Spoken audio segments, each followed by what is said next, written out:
Hola, ¿cómo están? Les damos la bienvenida de parte de la Universidad de La Guajira del programa de trabajo social desde la coordinación de práctica. Mi nombre es Sandra Arturo Mendigaña, soy magíster en desarrollo y gestión de empresas sociales, especialista en pedagogía y docencia, trabajadora social y docente. Estoy adscrita al grupo de investigación Tamascal de Uniguajira. Vamos a brindarles una capacitación que en este momento es pertinente, ya que como trabajadores sociales estamos indicados a formarnos en la intervención de problemáticas que aquejen a la sociedad, sin dejar de lado a los estudiantes de los diferentes programas y a la comunidad en general. En este caso vamos a compartir información científica con un profesional en medicina, el cual de manera dinámica dará conceptos acerca del coronavirus. Seguidamente les estaré haciendo la presentación de los documentos oficiales de los entes encargados de trabajo social en el país y de cómo debemos nosotros estar informados acerca de esta problemática. Seguidamente le dejo en las manos, en la voz de la doctora, para que nos haga el favor, nos haga la explicación científica del coronavirus. Doctora. Buenas, mi nombre es Urizada Gutiérrez Arturo, soy médico egresado de la Universidad de Santander. Actualmente soy la jefe del equipo interdisciplinario encargado de pacientes con COVID-19 y coordinadora del equipo extramural de la IPS en la cual laboro. El día de hoy vamos a hablar sobre aspectos generales, sobre datos curiosos e información que toda la población debe manejar acerca del COVID. Destaco que esta presentación está realizada con terminología clara, precisa y sobre todo con el objetivo de aclarar dudas, ya que esta presentación va dirigida al personal, a todo el público en general y al personal que trabaja en salud pero que no necesariamente es médico. Vamos a hablar primero de qué es el coronavirus y qué es COVID-19, la cronología, situación actual, orientación, recomendaciones tanto de la Organización Mundial de la Salud como de la Organización Panamericana de la Salud, vigilancia, laboratorio, la prevención y el control de las infecciones. Y además, al final vamos a encontrar la relación de los trabajadores sociales y su actuar frente a la pandemia. Entonces, ¿qué es el coronavirus? El coronavirus es una familia de virus que surgen periódicamente en diferentes áreas del mundo y que causan lo que comúnmente conocemos como infección respiratoria aguda, que puede generar cuadros clínicos leves o cuadro clínico muy grave y complicado. Estos se producen tanto en animales como en personas. Esta familia de coronavirus está conformada principalmente por 4 géneros: alfa, beta, gamma y delta, que son los que producen esta infección respiratoria. En cuanto a los coronavirus endémicos en humanos, se han reconocido el alfa coronavirus, el 229E, el NL63, el beta coronavirus OC43 y el HKU1. Sin embargo, se han detectado nuevos serotipos, como lo fue en el 2002 el responsable del síndrome respiratorio agudo grave, que fue el SARS-CoV. En el 2012 el MERS-CoV, que fue el coronavirus causante del síndrome respiratorio del Medio Oriente. Y a finales del 2019 y lo que va del 2020, la enfermedad de coronavirus, que lleva su nombre por sus siglas en inglés, en el cual se aisló que el responsable es el virus SARS-CoV-2. Con esto quiero destacar que cuando hablamos de coronavirus nos estamos refiriendo a toda la familia de los coronavirus, que como les mostré anteriormente es una familia bastante extensa. Cuando hablamos de SARS-CoV-2 es el virus productor de una enfermedad respiratoria. Y cuando hablamos de COVID-19 estamos hablando específicamente de una enfermedad que se produjo por ese SARS-CoV-2. Entonces, aunque van relacionados, no es lo mismo hablar de coronavirus y hablar de COVID-19. En cuanto a la estructura molecular del SARS-CoV-2, Estructuralmente son virus esféricos que van desde 100 a 160 nanómetros de diámetro, con una envuelta de bicapa lipídica, es decir, doble capa de grasa que contiene un ARN monocatenario, es decir, una sola cadena de su material genético. Tienen también una polaridad positiva que puede ir desde 26 hasta 32 kilobases de longitud. El genoma del SARS-CoV-2 se identifica o está codificado, en él están codificados principalmente 4 proteínas estructurales, que son la proteína S, la proteína E, la proteína M y la proteína N, en las cuales la N es la que se encuentra principalmente en la estructura interior asociada al RN viral, y las otras 3 proteínas están asociadas a la envuelta del virus como tal. Y como evidenciamos, en el centro de la imagen se ve la única cadena de RNA, que es el material genético del virus, y que además está rodeado por la doble capa de grasa. También encontramos que sobre esta doble capa de grasa, el SARS-CoV-2 cuenta con unos viriones que son compuestos altamente infecciosos, los cuales están conformados por glucoproteínas que tienen una cabeza que es hidrofílica, es decir, que es afín al agua, y una cola que es hidrófoba, es decir, que es afín a los aceites y a las grasas. Y es por esto que toda la familia coronavirus debe su nombre a esta propiedad de estos viriones sobresalientes sobre su capa de grasa.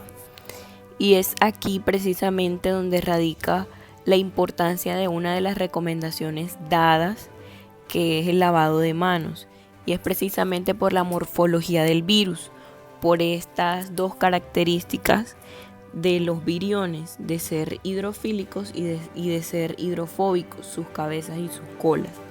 ¿Por qué? Porque el jabón barre con las colas y el agua elimina la parte hidrofílica, que sería la cabeza de estos viriones. Otros datos importantes, entonces, el periodo de incubación, que es el tiempo transcurrido desde el momento del contacto con el virus hasta el momento en el cual se desarrollan los síntomas. Este periodo puede ser hasta de 14 días. El modo de transmisión es similar a todas las infecciones respiratorias agudas y es por medio de las secreciones, ya sea por la saliva, flema o por el contacto directo con superficies en las cuales se encuentre alojado el virus. La tasa de letalidad es del 2%. El tiempo de supervivencia en superficies es de aproximadamente 5 días y es una enfermedad que, aunque todavía está en estudio, toda la bibliografía apunta que es una enfermedad de origen zoonótico, es decir, que fue transmitida por medio de un animal salvaje que pues se atribuyó en sus inicios al murciélago. El murciélago lo transmitió al pangolín, el pangolín a un ser humano, y de ahí en adelante pues los transmisores somos los humanos, de humano a humano. En cuanto a la fisiopatología del virus, que es el mecanismo por medio del cual infecta las células humanas, encontramos que el virus se acopla al receptor ACE2, encaja sus proteínas en este receptor de la célula humana y una vez acoplado en esta célula introduce todo el ARN, es decir, su material genético, y la célula humana lo que hace es asumirla como propia y se crean millones de copias iguales, y esto lo que hace es producir millones de proteínas virales que finalmente son las que van a determinar la severidad de la enfermedad, ya que una célula infectada es capaz de infectar a las demás. Y si tomamos que cada virus puede crear entre 10.000 a 100.000 copias del virus, entonces vemos que la propagación es muy rápida. Además, cabe destacar que existen factores de riesgo que predisponen más a algunos grupos de pacientes, como lo son personas que hayan viajado a China, Italia, España, Alemania o cualquier otro país donde el brote esté activo en los últimos 14 días, personas que hayan tenido un contacto directo con pacientes confirmados con COVID-19, personal sanitario que tenga contacto directo, que atienda pacientes con esta patología, pacientes mayores de 60 años, debido a que su sistema inmune se supone que es más débil y actualmente es la población con mayor factor de riesgo. Además, personas con enfermedades crónicas, tales como la hipertensión, la diabetes, enfermedad renal crónica o cualquier enfermedad que genere inmunosupresión, o si está bajo algún tratamiento inmunosupresor, ya sea quimioterapia, radioterapia, etc. En cuanto a la cronología, sabemos que los primeros casos se originaron en la ciudad china de Wuhan en los últimos días del año 2019, posiblemente en un mercado de animales y mariscos. Y aunque no se ha esclarecido por completo el foco inicial de infección, se ha planteado en múltiples bibliografías que el foco causal pudieron haber sido los murciélagos. Los murciélagos transmitieron a los pangolines y los pangolines al ser humano, como lo explicaba anteriormente. Actualmente es una enfermedad que se sabe que puede ser transmitida de humano a humano.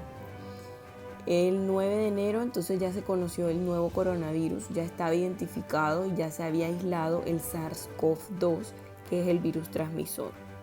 El 27 de enero fue la primera transmisión humano-humano por fuera de China, que fue en Vietnam.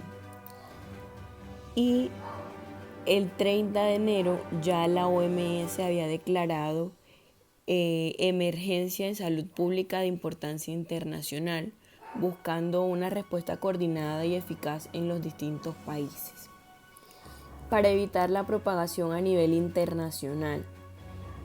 El 27 de febrero pues se da la nueva definición clínica de lo que es un caso sospechoso, un caso probable y un caso confirmado de la enfermedad. Y en nuestro país el primer caso diagnosticado fue el 6 de marzo. El cuadro clínico, entonces existen signos y síntomas clínicos de esta enfermedad que pueden ser leves, moderados o severos y son semejantes a las otras infecciones respiratorias agudas.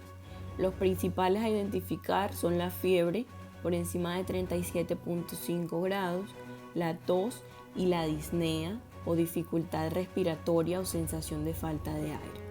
Adicionalmente, hay algunos pacientes que pueden presentar dolor articular, dolor muscular, malestar general, congestión nasal, rinorrea o secreciones nasales, odinofagia o síntomas gastrointestinales.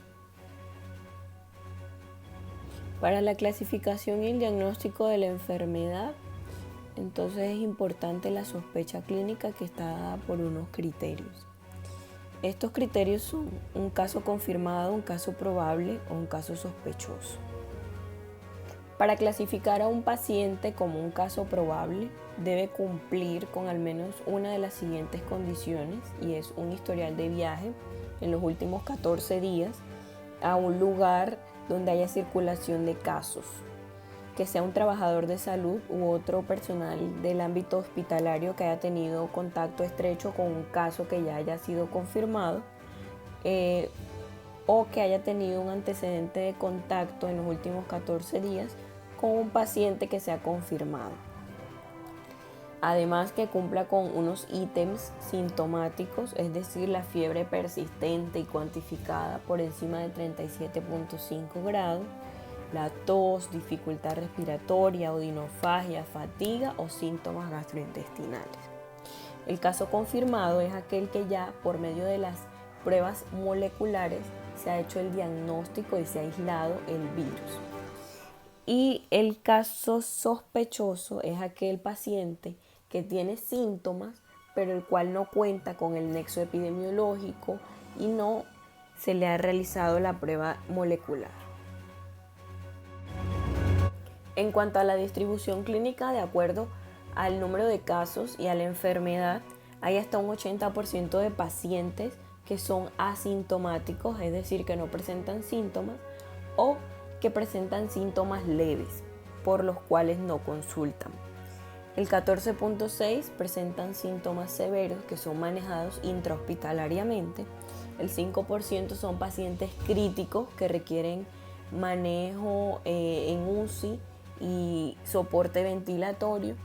Y del 2 al 2.5% son pacientes que tienen altos índices de mortalidad. El diagnóstico debe estar basado primero en la sospecha clínica, posteriormente se clasifica el paciente y luego se realiza la prueba confirmatoria. Actualmente contamos con la RT-PCR, que es la reacción en cadena de la polimerasa con transcriptasa inversa, la cual permite que se realice el proceso de amplificación, es decir, esto va a permitir que se genere una cantidad del material genético del virus mayor y así sea más fácil el proceso de aislar el virus y poder identificar. Esta muestra se toma obteniendo secreción, ya sea por hisopado nasofaríngeo, es decir, por la nariz, o por un hisopado orofaríngeo.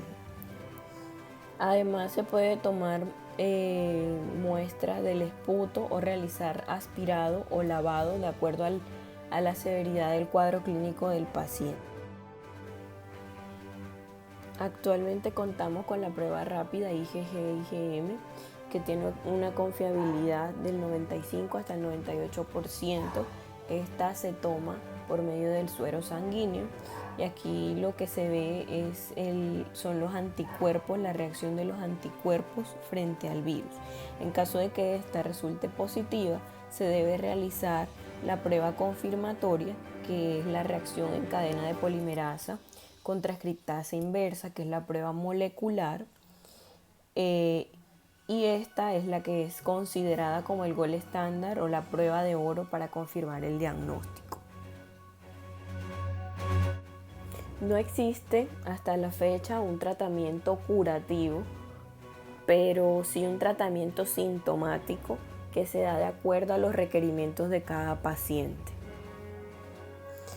A pesar de que se adelantan estudios científicos para tratar de contrarrestar el virus por medio de una vacuna, actualmente no contamos con esta y todos los estudios que se han hecho están todavía en periodo de prueba frente a la implementación de vacunas contra la enfermedad por COVID-19. Sí tenemos son las medidas preventivas, como lo son el protocolo del estornudo, que es con el codo flexionado, lavarse las manos frecuentemente con agua y jabón, evitar el contacto directo con las demás personas a menos de 1 metro de distancia, evitar tocarse la cara, nariz, ojos, boca y el uso de las mascarillas o tapabocas, que actualmente la OMS en su último comunicado dijo que debíamos usarlo absolutamente todos, no solamente el personal de la salud y no solamente los pacientes sintomáticos. Aquí vemos los pasos de lavado de manos, que debe tener una duración aproximada de hasta 60 segundos y están evidenciados cada uno de los pasos que fueron instaurados en el protocolo de lavado de manos por la OMS. Una pregunta muy frecuente es si luego de haber padecido COVID-19, esta paciente o esta persona puede volver a infectarse. Y según la bibliografía, tenemos que hasta un 10% de los pacientes que sufrieron COVID-19 se han reinfectado. Y esto se le atribuye a la propiedad de los virus y especialmente del coronavirus de poder mutar y cambiar su ARN, cambiar su material genético para volver a reinfectar al mismo paciente que ya había sufrido la enfermedad y que ya había creado anticuerpos frente a esta. Entonces, como es una mutación, ha cambiado su material genético, puede volver a infectar y puede la persona volver a padecer la enfermedad. En cuanto a los estándares de preparación, son básicamente las mismas recomendaciones generales para toda la población, independientemente de si se trabaja o no en salud. En cuanto al ámbito del trabajo social, es importante que se empoderen en este momento de crisis, debido a que cada grupo interdisciplinario debe contar obligatoriamente con un trabajador social. Entonces, por esto traigo estas tres recomendaciones del estándar de preparación, que son las que están en rojo, las últimas tres, que creo que son las que tocan directamente a los trabajadores sociales, que es la capacitación y la educación de trabajadores en salud, el desarrollo y la implementación de pautas para la detección temprana de la enfermedad y la prevención de factores como el hacinamiento, sobre todo en servicios de urgencia. No alarmar a la comunidad, pero sí brindarle conocimiento. ¿Y de qué mejor forma si no es educándonos nosotros mismos para poder educarnos?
Bueno, desde trabajo social, vamos a mirar unas recomendaciones. Aquí tenemos 20, las cuales debemos tener en cuenta.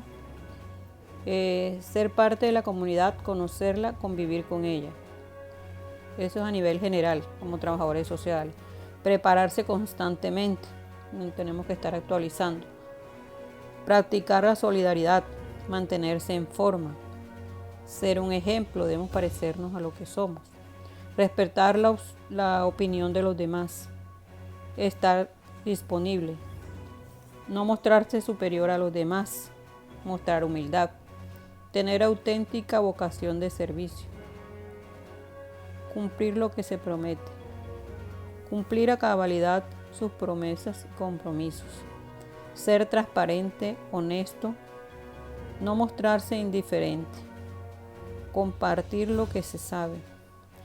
Ir un paso adelante de los demás. Por eso debemos mantenernos informados y actualizados. Tener facilidad de expresión. Ser paciente y equitativo. Vamos a mirar recomendaciones del Consejo General de Trabajo Social. Toda esta información la encontramos en las redes. Al finalizar la presentación encontramos toda la bibliografía de donde podemos nosotros documentarnos mejor. Voy a leerle unos apartes y el resto podemos consultarlo. La profesión de trabajo social está presente en diferentes servicios, ámbitos de actuación, espacios donde la población en situación de cierta vulnerabilidad, como personas mayores, con dependencia, discapacidad o enfermedades crónicas, deben ser atendidas a diario. Ante esta situación de emergencia queremos hacer algunas recomendaciones o propuestas u observaciones para el apoyo a todos y a todas las profesionales y que redunden en el buen hacer hacia la ciudadanía. finalizando con una llamada de atención al ámbito político sobre las posibles propuestas a plantear ante la pandemia que día a día azota a nuestro país y al mundo.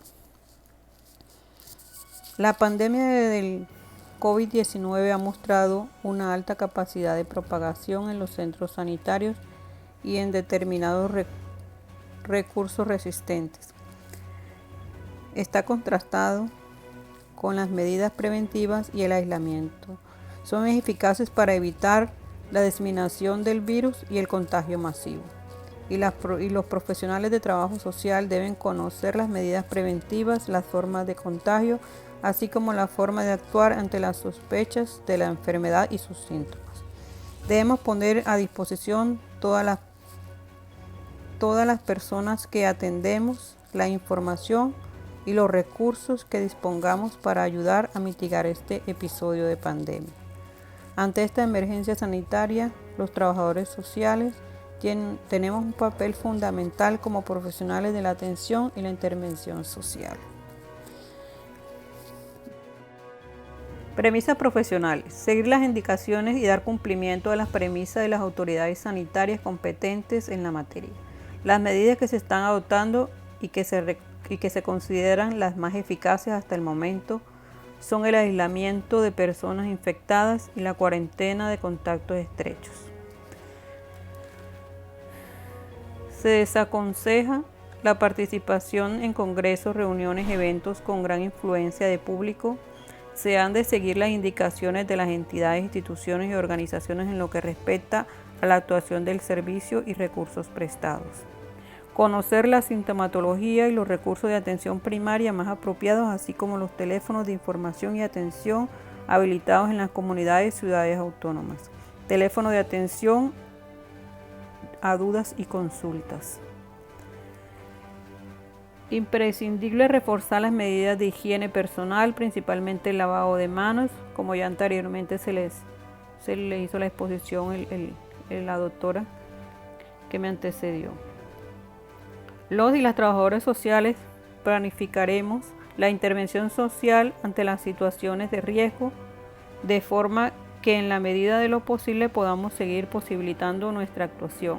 Se deberá modular la demanda de la ciudadanía hacia los centros de trabajo, procurando una atención telefónica en lugar de presencial. El contacto con el virus afecta a entornos sanitarios y no sanitarios. En cada centro habrá de evaluar el riesgo de exposición y acatar las recomendaciones que establezca el centro siguiendo las pautas y recomendaciones formuladas por las autoridades sanitarias. El profesional de trabajo social debe dar a conocer a los responsables o directivos de la institución u organizaciones donde preste sus servicios las condiciones de los medios indispensables para llevar a cabo la intervención social que ha sido confiada, así como todo aquello que obstaculice su labor profesional.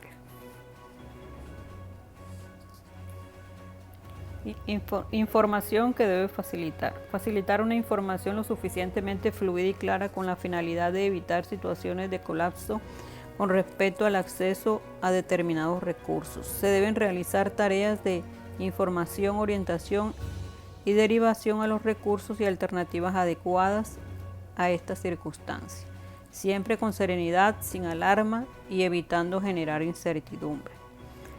Estaremos en estrecha coordinación con la red pública sanitaria y la de servicios sociales generales, como centros de servicios sociales residencial a mayores y centros de día, y otros recursos relacionados con la pandemia, como la protección civil. Los trabajadores sociales tendrán que estudiar con más detalle aspectos, problemas y necesidades sociales por lo que puedan verse afectados los usuarios en relación a la infección. Debemos contribuir a informar el autocuidado que redunde en el bienestar colectivo de la población. Será preciso ofrecer una atención domiciliaria segura y de calidad, con especial atención a los colectivos más vulnerables. En caso de vivir solo, se debe de disponer de un número telefónico con el cual pueda tener comunicación con los entes de sanidad del sitio donde conviva. Hacer el seguimiento del caso que posibilite la atención y el seguimiento de los usuarios en su domicilio. Los trabajadores sociales debemos dar apoyo individualizado y personalizado, acompañamiento, información, asesoramiento, cobertura de las necesidades básicas, así como facilitar el acceso a otros recursos y, así fuera el caso, derivación de las personas usuarias y programas, servicios o recursos específicos. Recomendar que no se acuda a los servicios de urgencias hospitalarias, que habrán de ser solo tras derivación de los profesionales sanitarios. Cada profesional debe tener a mano una guía de recursos y de procedimientos sobre cómo proceder. Los profesionales que hayan estado en contacto con personas enfermas deben ser especialmente escrupulosos en la autoobservación, controlando con regularidad la temperatura y síntomas respiratorios, según el protocolo. Propuesta de acción. El Consejo General de Trabajo Social considera que los poderes públicos deben afrontar esta situación que requiere de acciones preventivas. También promueven políticas sociales que refuercen los servicios de apoyo, alertando al Consejo Territorial de Servicios Sociales que es urgente tomar medidas públicas de carácter social para abordar la pandemia e incrementar los recursos de proximidad en el entorno comunitario. Es preciso garantizar espacios adecuados y condiciones adecuadas para la intervención social en todos los centros de atención de la red de servicios sociales, las condiciones de la atención domiciliaria y sus usuarios, y también a los profesionales que la presten. Se debe tomar medidas de protección en las visitas domiciliarias, solo realizarlas en los casos en que sea preciso y teniendo en consideración aquellos casos de personas que en su domicilio se encuentren en investigación, son contactos o casos confirmados. Se debe facilitar, al igual que al personal sanitario, un equipo de protección individual para la prevención de infecciones tales como la bata de protección, mascarilla, guantes y protección ocular. La ampliación del servicio y la intensidad de atención a las personas que disponen de teleasistencia para su seguimiento y apoyo. Reforzar el seguimiento de la atención telefónica, valorar la creación de nuevos servicios de proximidad, comida a domicilio, dispositivos de apoyo, sistemas de teleasistencia, geolocalización. Los trabajadores sociales, siguiendo el artículo 17 del Código Deontológico de Trabajo Social, se compromete en la intervención social a buscar garantizar a toda persona, grupo o comunidad la igualdad de oportunidades, el acceso a recursos y el apoyo para cubrir sus necesidades, especialmente de aquellos que se encuentran en situación de mayor vulnerabilidad o en alguna situación específica de desventaja social. En caso de emergencia como esta, desde el Consejo Nacional de Trabajo Social y hasta los colegios oficiales de trabajo social se realizarán grupos de intervención conformados por personas expertas en emergencias, servicios sociales, trabajadores sociales de salud, y que sus actividades se repliquen desde las facultades hasta sus comunidades y sus campos de acción. Desde nuestro rol de trabajadores sociales invitamos a la comunidad a reconocer la enfermedad como algo que no es sinónimo de muerte, aspecto que de entrada genera unos altos niveles de estrés a quienes la padecen y a sus familiares. A los profesionales nos compete una adecuación del contexto a través de la prestación en práctica de nuestro rol de educadores e intermediarios entre las problemáticas sociales existentes y los sujetos implicados. En nuestra comunidad debemos tener conocimiento de las particularidades de la cultura que tienen asentamiento en el departamento, como su normatividad, leyes, lo cual facilita la intervención. Debemos tener en cuenta la constante documentación y actualización acerca de esta pandemia, ya que por ser algo nuevo, científicamente todos los días tenemos información actualizada. Muchísimas gracias.